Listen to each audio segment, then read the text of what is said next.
welcome to the Ease of Business podcast for the enlightened entrepreneur, hosted by Lisa Schermerhorn and Celeste Hartwell. Here is where we help disruptors gain clarity on how to make a bigger impact while living a life of abundance through reading amazing books that have helped us in business. Thanks so much for joining us, and let's get into it. Welcome to the Ease of Business podcast. This is episode 4, where we are talking about The Alchemist by Paulo Coelho. And so if you're familiar with this book at all, you may be thinking, Celeste and Lisa, like, how is that a business book? Like, how is that a book that has helped you move forward faster in business? And we're going to tell you all about it today. So welcome to my amazing co-host, Lisa Schermerhorn. Oh, thank you so much. And you know what's so cool is, the segue was perfect. This book, if you can see it, The Alchemist, is a book that I give my clients to read. Oh, I love that. Yeah, So tell yeah. me why. Because it helps you understand that anything is possible. And one of my favorite lines, I have so many notes here of my favorite quotes, but it talks about when you want something, all the universe conspires in helping you achieve it. And it's so true. It's like what you focus on is what you get.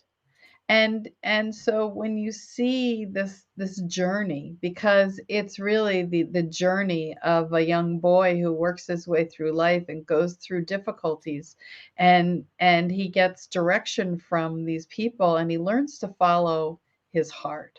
I don't want to give too much away because there's a lot of magic in the book too, but I just found, for me, it was so inspirational. And I just love each this book, along with a couple of other his books. The Pilgrimage is another one that I love of his. But how his language, he writes in poetry. Yeah, I love that you're bringing that up, Lisa, because I'm going to be really honest. I have never physically read this book, but I've listened to it on Audible multiple Mhm. times, and even in like the preparation for this episode, I listened to it, I think, no less than 3 times.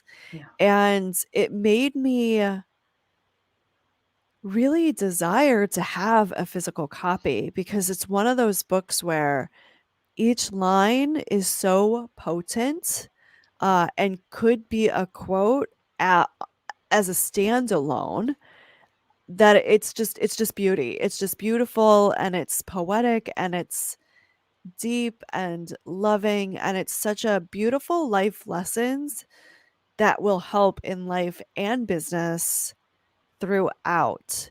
And so I'll talk briefly about my first experience with this book, which was, I think, I actually had a gentleman share the book with me, tell me about the book back in 2006 when I had first moved to Chicago, and I had felt like I was following the signs and following the nudges and following the breadcrumbs, as I've always said, and moved to Chicago, which was my life goal since I was 5 years old. That was all I wanted in life, and then I did it.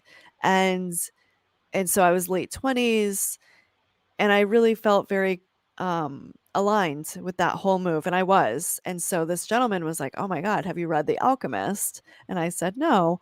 And I didn't read the book at that moment. In fact, it took me until 2015 to finally read the book. So like 9 years later, finally read it, listened to it on Audible. Like I mentioned before, I've only ever listened to it on Audible because I have a short attention span. And to be completely transparent, I feel like we're going to give it all away, but the book starts with this young man, going along his life, and then at the end of the book, he basically ends up exactly where he was at the beginning of the book. And what I got from that back in 2015 was basically like, well, why would I follow the breadcrumbs? Like, why would I do all the things that he did to like get there again? Because I don't know, like I just was not in a space to like see all the beauty and the depth of faith and trust and surrender and the lessons that he learned that I was able to really feel into more deeply this time of revisiting the book. Well, I find it interesting because if you think about this in life, if I still lived in the hometown that I grew up in and never moved away and never went out and sought out my own journey, I wouldn't be the person I am today. So he went to seek, they use the term personal legend. And in the book he talks about how everyone as a child knows what their personal legend is. And the legend is, what your gifts are, what you are. And then throughout our life we get people who talk us out of it. We get people in our lives that say, "Oh, that's too dangerous, don't do that," or "That's too risky." Everyone in our lives will at some point in our lives, that people who are well meaning will try and talk us out of our personal legend, even to the point where we may feel that our personal legend or our own journey feels too scary or too hard. And we, many of us, many people will walk away. But I also liken it to, there's a metaphor in that for me. I think about the Wizard of Oz and the Mhm. same type of journey where Dorothy, where she starts out and she ends up. But is she the same person at the end? No, she's not. She's not. So we all have to go through that. It's that no place like home, but we have to go through that wisdom and that journey to get that. Plus, he accumulated. He ended up with so many gifts on the way. Right. I mean, he finds the love of his life and Right. he finds his treasure and and realizes that in giving up everything, he actually gained so much more, right? And the times Right. that things were taken away from him, so to speak, like his perception that they were taken away from him, they were always given back to him in more and more and more, right? Like more, Tenfold. yeah, tenfold, like expansion Yeah.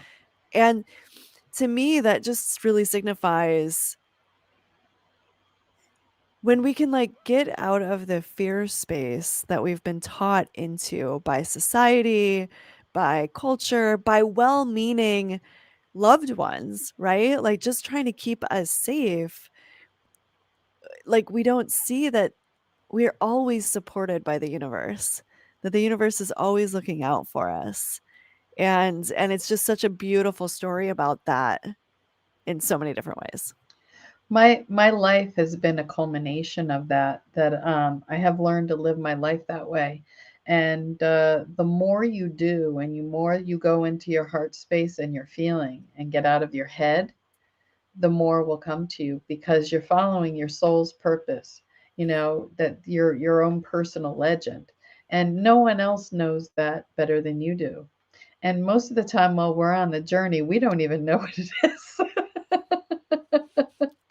Girl, I could write a whole book about that. Yeah. Yeah, Yeah. it's true. And so it's really the journey of learning to trust your own intuition and your guidance. And miraculous things will happen. I know in my life they have. I When you learn to trust and surrender to that what is within, and what makes us each unique and special. And yeah, it's an inspirational book. I think it should be required to read, required reading. Even if you didn't read the whole book and just had this in the bathroom and opened it up to a random page and read like a paragraph. It's like Yeah. the Four Agreements is like that for me. I just open it up and whatever I need to have for that, 5 minutes is just amazing to me. This is one of those books that has that kind of incredible um, uh, wisdom. And there's another saying in here. It says, "Every blessing ignored becomes a curse."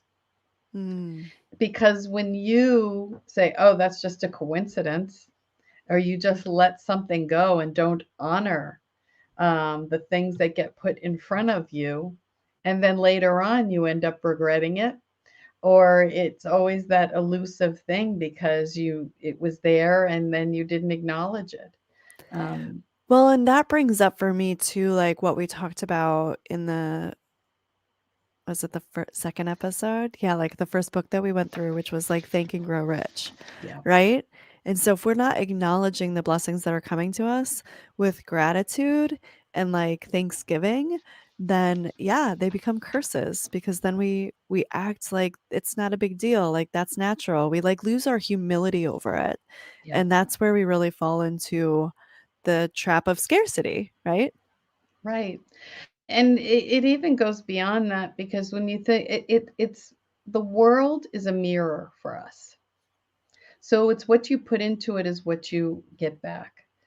And in another place in the book, it says most people see the world as a threatening place. And because they do, the world turns out to be a threatening place. It is like, how do you see the world? And I always like to use the term reframe. What was the gift that this gave me? Not many people, no one wants to go through divorce. It was one of the most horrible, difficult things I had ever gone through in my life. But now I can look back and reframe and look at the gifts that it has given me and the lessons it's given my children, because I wanted to be an example of how you should live your life and not give your power away and not being in a place where you're unhappy. But it takes a lot of courage, and it takes a lot of fortitude to have enough courage to get yourself out of a situation. And the thing is that when you don't, parts of you start to die. You have to follow that. Otherwise, you just end up in deep, deep depression. If people understood that if they started to follow that, get over their fear and really follow their own personal legend, they may find themselves having to get rid of their medication because they may not need it again.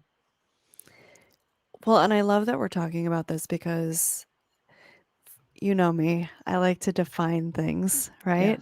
And what's really been coming up for me lately is around this idea of like what is a nudge? What is inspiration? And what is a calling is what's been coming up for me a lot right, lately. And for me, a calling is something I'm curious about. Like genuine curiosity, right? Like I don't have to do the thing, but ooh, it kind of sounds fun. Like it kind of sounds interesting. It kind of sounds intriguing. And when we don't follow that nudge, like when we don't follow that invitation from the universe, then it doesn't go away. Like it doesn't ever just disappear and be like, okay, yep, you said no to horseback riding or whatever it is. And it just comes back later. It just comes back later and it just comes back later. And sometimes it'll get louder and sometimes something crazy will happen that you're like, "Oh my god, of course I've been meaning to go horseback riding. Like, why haven't I been doing this?" Like whatever that is. And Lisa, going back to the divorce example, like I remember my first divorce. I'm divorced twice now, but thankfully in loving partnership with my second ex-husband, quote unquote. But and that's a wild story, but we have a beautiful relationship that I would never give up. And that divorce brought us back together in this really beautiful way and allowed us to create a different relationship. But going back to my first one, I was very young and I felt like everyone expected me to be in this relationship with him, to live, to die, to eat, to sleep, to breathe that relationship. And I lost so much of who I was. I compromised so much of my identity in that relationship, partially because he had a very strong personality, even though I have a really strong personality too. But he had such a strong personality that it overpowered me, and I remember that the decision that I had to come to for that relationship was I'm okay to live my life alone for the rest of my life. I just cannot be in this relationship. This is not healthy for me. This is not something that I need to be in, right? And so right. sometimes we just have to get to that breaking point of what, you know, before we take that step. But had I followed the nudge prior, I may not have even married him because I really had doubts that early on in the relationship, right? But I was so afraid of being alone, which is why I stayed with him and why, I stayed with him as long as I did. So I think like what you're saying, like getting past the fear is such a huge space, and it just takes breath and taking one step at the time and not making something mean or not futurizing what we think is going to happen, the worst case scenario, which by the way, rarely ever happens. Yeah, so that No, it's so true. And when I think that the biggest lesson, one of the biggest lessons that I had in this book and in my own life is really about how you see the world and the importance of really knowing that it's a mirror of you. And if you have the courage and the strength to step out of that fear and put yourself into the place of courage and really step out, because the universe just shows up for you. It's the most amazing thing that the term the leap and the net shall appear. It freaking does. It just does. But you have to leap first, and that's the worst part of it. You have to take those steps first, and then all of a sudden, do you get knocked around and could you get bruised? Yes. And every single bruise, the metaphors, I remember my daughter was a lacrosse lady, and I remember saying to her, I don't get it. You stand there in this net and people whip balls at you. Some of them are, like 50 to 80 miles an hour. You've got bruises the color of your beautiful jacket all over your arms. And she looked at them as these amazing, like, look at that. I know. Look at that. They were awards, they were gifts for mm, her. She was so proud of them. And to me, I looked at them as like, oh my God, I don't know what you're crazy. But it's like, I would never have tried to talk her out of it, because that was her gift, her strength, who had the ability. I mean, to be able to stand in front of a net and have not only people whipping balls at you, but to withstand it from the sidelines of people criticizing you. We all have people at the sidelines criticizing us, telling us you shouldn't be doing this and you shouldn't be doing that, and that's too dangerous, and you're going to be weird if you do that. And you know what? It's okay. I'm good with being weird. I just am, because being normal scares the hell out of me. Because I don't even know what that is. well, my weird is so weirdly so that I just don't even comprehend that there is a different way, right? Like, I don't know if Right. you find that. Like, I'm just like, "Oh, oh, you mean that that is a different way that you could communicate that thought?" Like, I'm just so blunt that I don't understand. You know what I mean? Like, I'm just so me that I don't realize like, "Oh, yeah, I guess there are other ways." Yeah, but it's your thumbprint. It's Yeah. your thumbprint. And so it's just learning to trust the journey.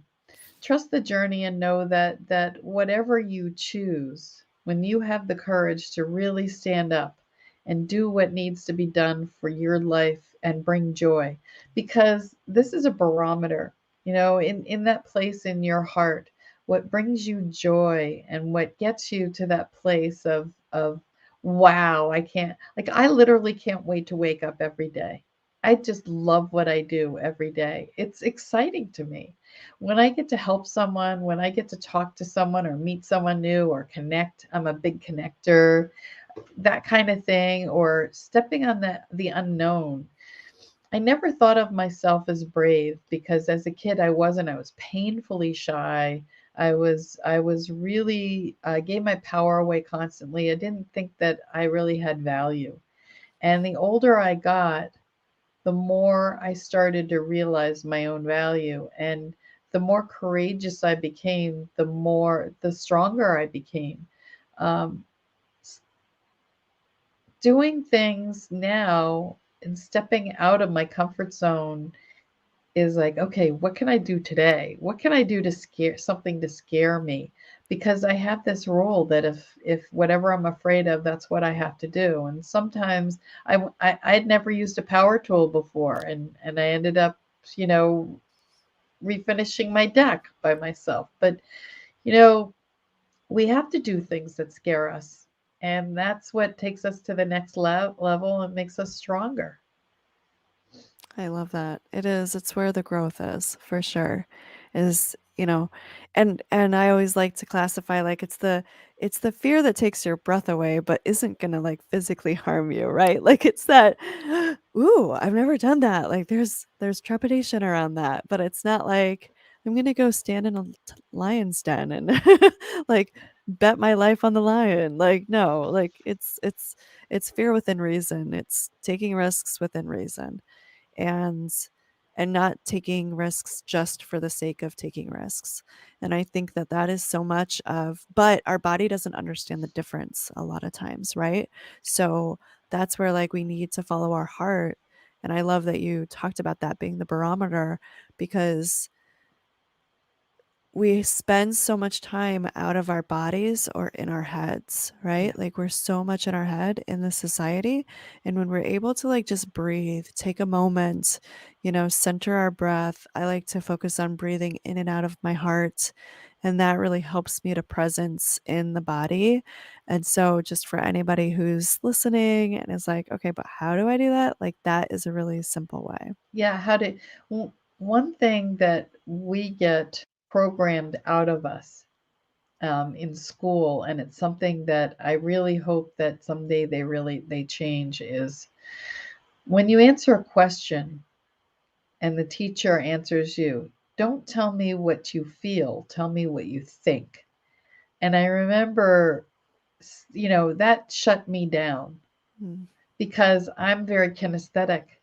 Like that's how I learn. I'm an experiential learner, and I feel my way through life. So for me, I didn't have tangible answers. When someone asked me a question, it was always like what my gut, and when you get that reinforcement over and over again where you have to prove something or it has to be logical in your thinking, then you shut that part of you down. And it's one of the most important parts of you. It's right. it's how I've made most of my major decisions, much to my ex-husband's dismay. It's that feeling. It's like where I moved to a whole new state and started my life all over again, didn't know a soul because it felt right. It's like started a business and started my life over again because it felt right. I didn't have any tangible, formula for this. And that's what people have to learn to unlearn, is to follow that personal legend. And I think about like my son as a child, he always wanted to be a Power Ranger, and that whole white uniform with the helmet. And I was laughing because he races motorcycles and he now looks like a Power Ranger. Oh, I love it. I love it. I He's got love the it when full child leather suit with the helmet, and I'm like, you finally got to be a Power Ranger. I love it when childhood dreams like inadvertently come true. That's like my favorite. It's amazing. I always wanted to be a unicorn and now look at my Well, hair. there you are. There you are. Right, right. So, well, I think that that is a beautiful place to stop. I think that this conversation, Lisa and I could clearly talk forever, but wanna playing with the different times that we're like running, how long we run this podcast for, and just wanting to like honor the listener. So, first off, we want to thank you so much for being with us today. It is such a pleasure. And whether you found us on YouTube or Facebook or all the places that podcasts live, we are all there. We're also at theeaseofbusiness.com, I believe it is. All of a sudden I'm saying that and I'm like, I don't know that I know the website. Oh yeah, it's theeaseofbusiness.com. Woo. I, thanks. Thanks, Google. Um, Thanks for a web browser. So that this month's book, if you missed it, it was The Alchemist by Paulo Coelho. We highly recommend it. And Lisa, do you want to announce the book for next month? The five languages of appreciation in the workplace. And if you've ever read the five love languages, it's based on that, but it's how you can learn to appreciate each other in the workplace. And I have to tell you, I've actually done a presentation on this book for innkeepers because most innkeepers are couples and they're spending 24 hours a day together. And so this was a really, really great presentation to help people better understand each other in the workplace, especially in close quarters. So if you especially work with a tight group of people, this is a great book to read. I love that. And I love that we're doing this, five love languages or five languages of appreciation book in February, right? Because Yes. the date that we're going to be doing this is on Tuesday, February 15th at 7 p.m. Eastern. So, very apropos for Valentine's Day month and the month of love and appreciation. So, we will be back here on Facebook and live on YouTube at 7 p.m. on February 15th talking about the Five Languages of Appreciation in the Workplace by Gary Chapman and Paul White. And if you want to read the book with us or read the book, come in, have a conversation with us live. We would love that. If you just want to catch the replay and catch our cliff notes and our conversation afterwards, we invite you to do that as well. And other than that, if you find that this episode could be helpful to someone, or you know somebody who needs to read the book, The Alchemist, and maybe they just want like a little brief introduction to it, please feel free to share this episode with them. So, with that, thank you so much. If Lisa, you have any last words? No, thank you for joining us, and look forward to seeing you in February. Amazing. Thank you so much, everyone. We'll see you next month. This has been the Ease of Business podcast for enlightened entrepreneurs, hosted by Lisa Schermerhorn and Celeste Hartwell. Thank you so much for joining us. You can find us at theeaseofbusiness.com, on our Facebook page, and on YouTube at the Ease of Business podcast. We stream live on YouTube and Facebook every third Tuesday of the month. And we'd love it if you'd like to read the book that we're doing next and join in the conversation live at 7 p.m. Eastern. See you then.